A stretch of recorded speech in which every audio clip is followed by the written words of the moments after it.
So, Ben, first week working for Geelong Real Estate Co. We've known each other for a while. What's your first week been like? Incredible. There's a sense of sort of freedom of, I get the keys, I go out to a property and I just, do the best I can and come back and edit away. And I don't know, I like that process. It's just satisfying. It's, I think it's fun. What's your first week been like? Like, what have you been doing on the tools?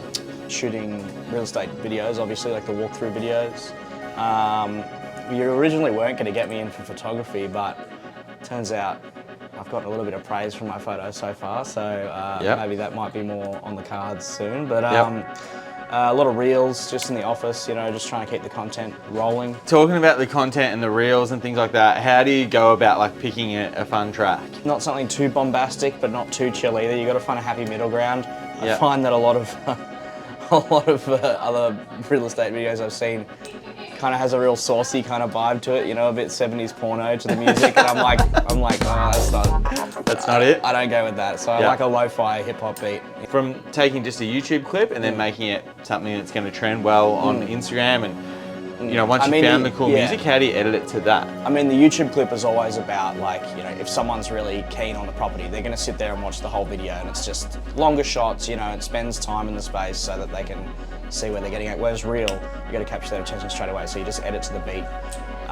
Way more quick cuts, way more detail shots just to get a vibe going. And talking about that technical stuff, like using transitions and color grading and that sort of stuff, like what do you think you can bring to real estate that we don't have? Videographers who started in real estate and stayed in real estate have a certain way they do things, whereas I'm coming from narrative film. Do you think being a musician helps, like hearing beats and connecting visually? I don't know, I feel like the music I play wouldn't suit real estate videos. Just the sort of intuitiveness of hearing sounds and imagining visuals to them, I guess, is... Adding sound effects to videos, yes or no? Depends. If it's a real expensive upmarket property that's worth the extra, half an hour of screwing around with that, absolutely. What are we stitching in? Oh, bird sounds.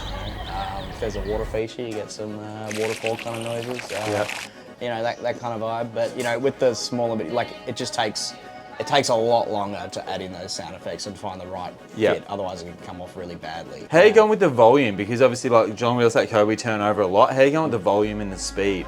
I've always been a really quick shooter and editor, so it's been fine really. I can easily nail 5 or 6 property videos in a day, including photos and reels, and then have them all edited before knock-off time. So it's sort of, and I just like to keep busy. I don't like too much downtime. So I'm really digging it. So what about the agent doing the walkthrough and touching the stone bench slowly, or doing the karate chop of the pillow, and what do you think of that stuff?